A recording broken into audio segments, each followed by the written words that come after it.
Yeah, ready, mate?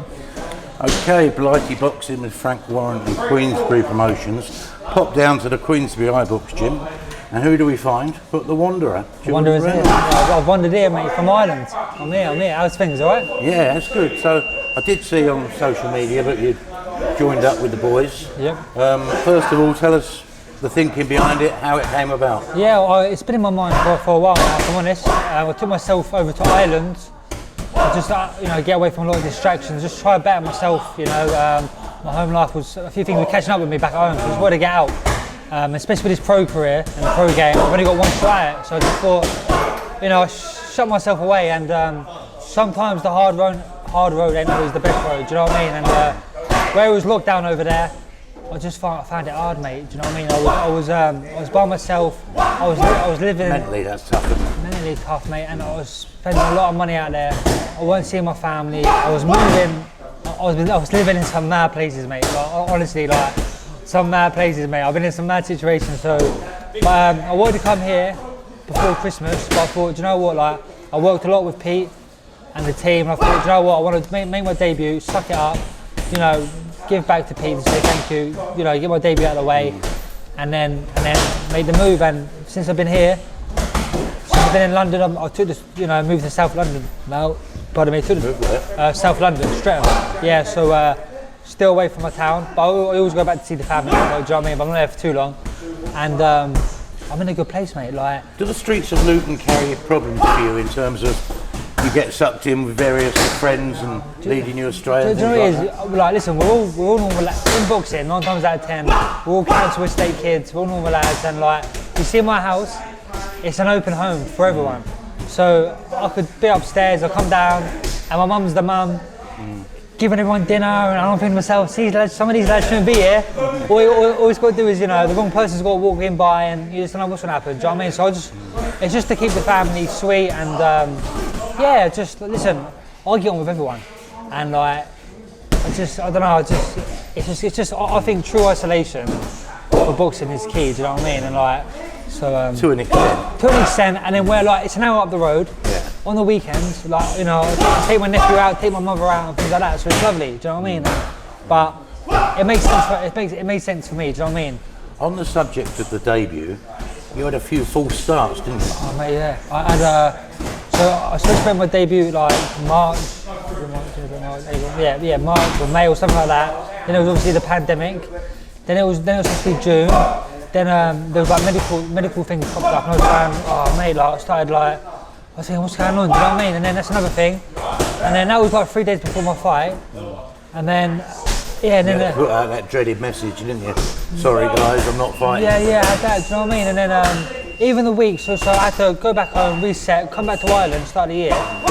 And then a week before my fight, I get another message saying, your medicals need renewing. So I'm like, mate, it's just been a headache, mate, do you know what I mean? It's been a headache, but listen, it's built true resilience, and it's been character building.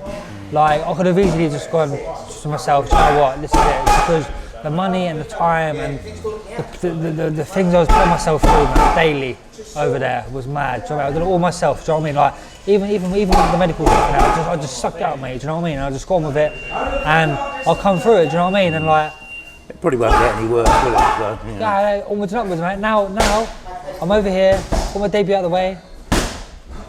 Full-time strength and conditioning coach, full-time nutritionist. The weight's dropping off me. I'm not even going down the weight. I'm going to be a big light middleweight. Do you know what I mean? So it's all. I'm in a good place, mentally and physically. Dare I say, in your earlier days, you were probably better known as a Elvis impersonator, singing, dancing, that sort of thing. You can say about that, mate. I don't know about the singing though. I love singing. I love singing, but I can't sing. But with the dancing, I'm not bad on. I've got a few moves. Pretty light on your feet, haven't you? Yeah, you've got to be, mate. Do you know what I mean? So it's the boxing. It helps the boxing. And it ain't really modern dancing, is it? Nah, it's the old school 50s. But yeah, listen, I never shied away. That's my thing. I love the old 50s, the old school. I've got Elvis. The old whistle on, don't you? Yeah, mate, it's my style. Mate, I've got Elvis Presley tattooed on my chest, Frank Sinatra, James Dean. I'm all about that era, mate. Do you know what I mean? It's a proper, the 50s era is, old school. You can't beat it. Do you know what I mean? Real manners and respect. And that's what made me fall in love with the East End so much. Where the likes of Mickey May, Jimmy Tibbs, Martin Tibbs, they were old school. And know what I mean? They all love that music. I kind of brought that in. Do you know what I mean? That's why I've got a real love of the East End. Who did you walk to the ring to? I can't remember. The Wanderer. I'm the type of guy who will never settle down. That's the one. Yeah, I remember that. That's it. Losing my train of thought now. You're singing to me. Sorry, mate. I'm scared to run away. Yeah. Now then, you say light middle. What weight were you as an amateur? You were quite big, weren't you? Yeah, so I was so as a pro, it'd be a super middle. It's 75 kilos, so that's classed as middleweight. Yeah. But the weight below was 69 kilos, and I couldn't make that every day. So sometimes I was boxing 5-6 days on a trot in a week. I couldn't make that weight every day. So I just thought I'd do middleweight. I was boxing big lads, Cubans, Kazakhs, whatnot. And I've done well. I've done well at the weight. Do you know what I mean? But I was always a bit fleshy and things like that. I thought to myself, the pro game's different. Do you know what I mean? You get a whole day to recover, and some of these lads are big. So I just thought, for me to have the best advantage in my career, I need to go down the weight. And business sense, I could be a 2-weight champion, mate, because there's a few lads at middleweight I've beat already in the amateurs who are the English champions and top 10 in the country already. And that's super welterweight, mate. I'll take the Southern Area title tomorrow, mate. I'll take that fight on a day's notice. So it's all there for me. I just got to keep my head down. What's the Sheffield thing that's good for you? It's not for everyone.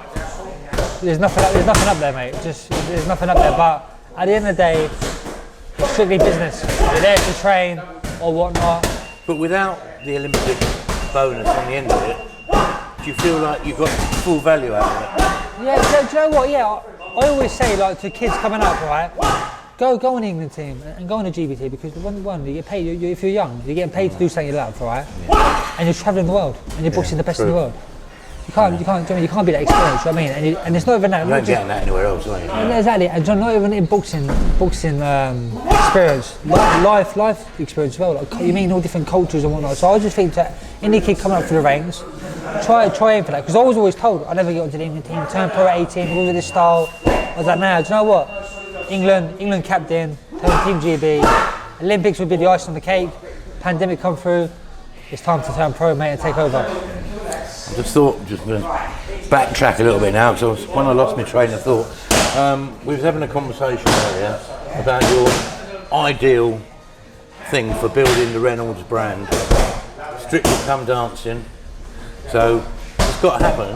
Mate, listen, I don't know if it's the face where it's a bit rough and ready, or my character, or what it is, but I've just done an audition for a film yesterday, so I've only had one fight, and I'm gonna be featured I'm gonna be in the movies, mate.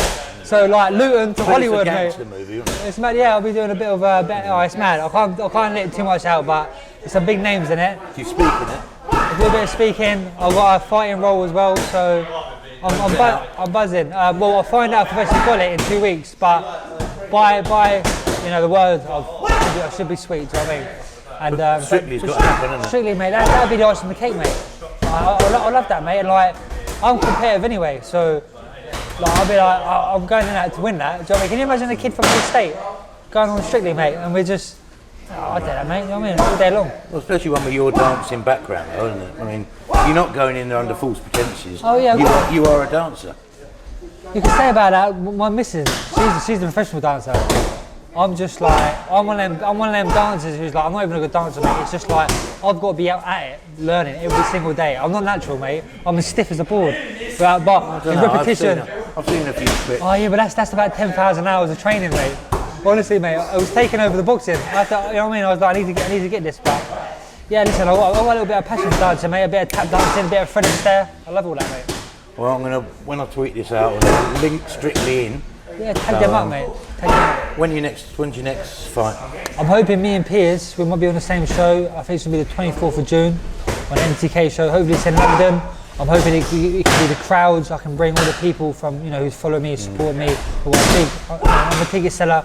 Minimum of 500 tickets we want, and I'll show 1,000 tickets. I've got not just the whole town, I've got the whole country behind me, mate. Honestly, the support I get is unreal, and yeah, I love it, mate. That's what it's all about. Jordan Reynolds, good luck with everything. Thank you, mate. Thank you very much. Appreciate it. Cheers.